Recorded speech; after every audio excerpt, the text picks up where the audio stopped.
نظر انداز کرنا سیکھیں، کچھ تفصیلات زندگی کو مختصر کر دیتی ہیں۔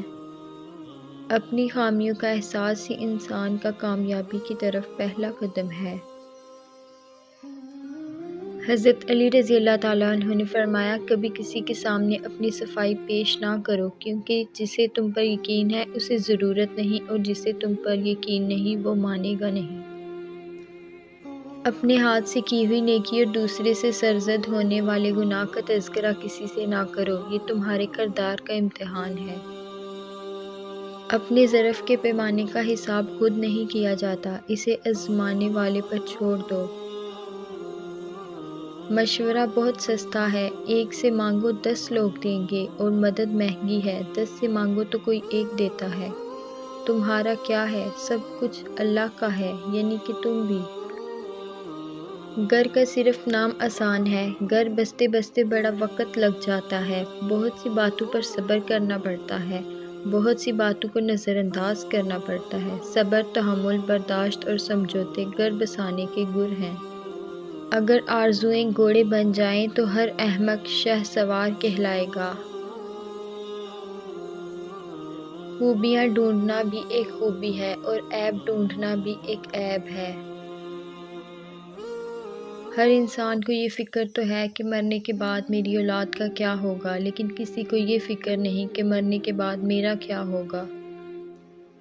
کچھ لوگ اتنا اچھا سبق سکھا دیتے ہیں کہ پھر ساری زندگی کسی اور سے کچھ سیکھنے کی طلب محسوس نہیں ہوتی۔ نفرت بھی بھلا کوئی کرنے کی چیز ہے، صبر کیجئے، رحم کیجئے، معاف کیجئے۔ لمبی دوستی کے لیے 2 چیزوں پر عمل کرو، اپنے دوست سے غصے میں بات مت کرو، اپنے دوست کی غصے میں کی ہوئی بات دل پر مت لو۔ انسان کسی کے لیے اتنا ضروری نہیں ہوتا جتنا وہ گمان کر لیتا ہے۔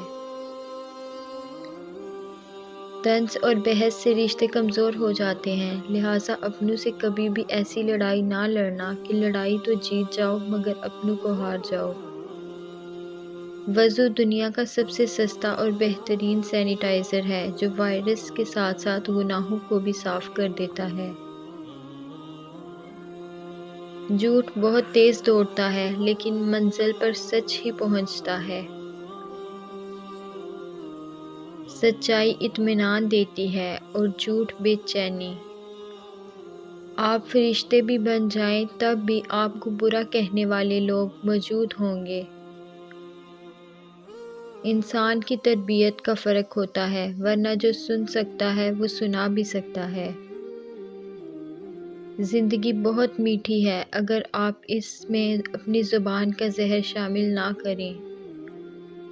میں نے زندگی سے پوچھا کہ تو اتنی مشکل کیوں ہے؟ زندگی نے ہنس کر کہا، دنیا آسان چیزوں کی قدر نہیں کرتی۔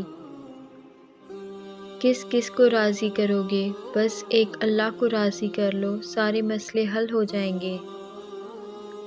منافق لوگوں کی پہچان، یہ آپ کی خوشیوں میں سب سے آگے اور مصیبت میں سب سے پیچھے ہوں گے۔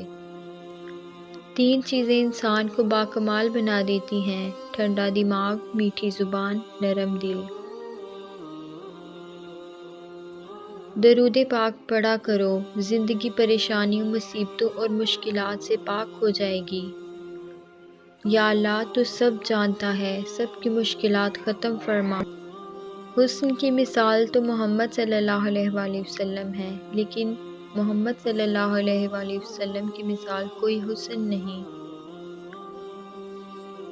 درود شریف وہ واحد عبادت ہے جسے قبول ہونا ہی ہوتا ہے۔ پلٹ کر جواب دینا بے شک غلط ہے، لیکن سنتے رہو گے تو لوگ بولنے کی تمیز بھول جاتے ہیں۔ سوال کر لینا بدگمان ہونے سے بہتر ہے۔ غم ہو یا خوشی، اللہ والوں کو یہ دونوں اللہ کے اور قریب لے جاتے ہیں۔ گناہ لذت کی وجہ سے گناہ نہ کرو، لذت ختم ہو جائے گی، گناہ باقی رہے گا۔ نیکی اور مشقت کی وجہ سے نیکی نہ چھوڑو، مشقت ختم ہو جائے گی، نیکی باقی رہ جائے گی۔ اپنی نیکی چھپانا آپ کی سوچ کا امتحان ہے، اور دوسروں کے گناہ چھپانا آپ کے کردار کا امتحان ہے۔ بڑھاپے میں فرشتہ بننے سے بہتر ہے کہ جوانی میں فرونیت چھوڑ دیں۔ کڑوا سچ، کچھ لوگوں کو اونچائی پر پہنچنے کی اتنی جلدی ہوتی ہے کہ وہ چھوٹے لوگوں کا ہاتھ پکڑنے کی بجائے بڑے لوگوں کے پیر پکڑنا پسند کرتے ہیں۔ اللہ سے گفتگو کی عادت ہو جائے تو سجدہ کیے بغیر سکون نہیں ملتا۔ مخلص وہ نہیں جو منہ پر آپ کا ہو، بلکہ مخلص وہ ہے جو آپ کے پیٹھ پیچھے بھی آپ کا ہی ہو۔ اپنے برے وقت کے لیے بچا کر رکھنے والا مال اگر کسی کے برے وقت میں لگا دیا جائے تو اپنا برا وقت بھی ٹل جاتا ہے۔ کچھ لوگ اتنا اچھا سبق سکھا دیتے ہیں کہ پھر ساری زندگی کسی اور سے کچھ سیکھنے کی طلب محسوس نہیں ہوتی۔ چاہے گھر کتنی ہی سجاوٹ سے مزین ہو، مگر ماں نظر آئے تو گھر اصل میں گھر لگتا ہے۔ اصل کامیابی کا ہر راستہ نماز سے ہو کر ہی گزرتا ہے، کیونکہ بنا نماز حقیقی کامیابی نہیں مل سکتی۔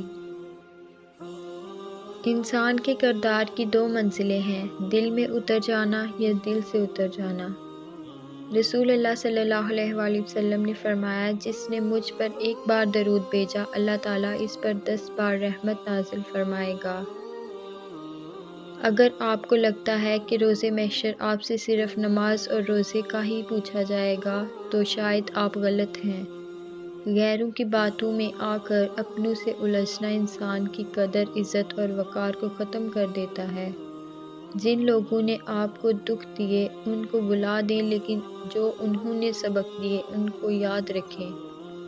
زندگی تصویر بھی ہے اور تقدیر بھی، بس فرق رنگوں کا ہوتا ہے۔ من چاہے رنگوں سے بنے تو تصویر اور انجانے رنگوں سے بنے تو تقدیر۔ کالی رات میں دو کالے پہاڑوں کے درمیان کالے پتھر کے اوپر ایک چیونٹی رینگ رہی ہے۔ اس چیونٹی کے رینگنے سے جو نشان پڑ رہے ہیں، اللہ اس کو بھی دیکھ رہا ہے، تو کیا وہ تمہیں نہیں دیکھ رہا؟ ماں باپ کے ساتھ تمہارا سلوک ایسی کہانی ہے جو لکھتے تم ہو لیکن تمہاری اولاد تمہیں پڑھ کر سناتی ہے۔ اپنوں کو جب کسی بات کا احساس دلانے کی نوبت آ جائے تو وہ اپنے نہیں رہتے۔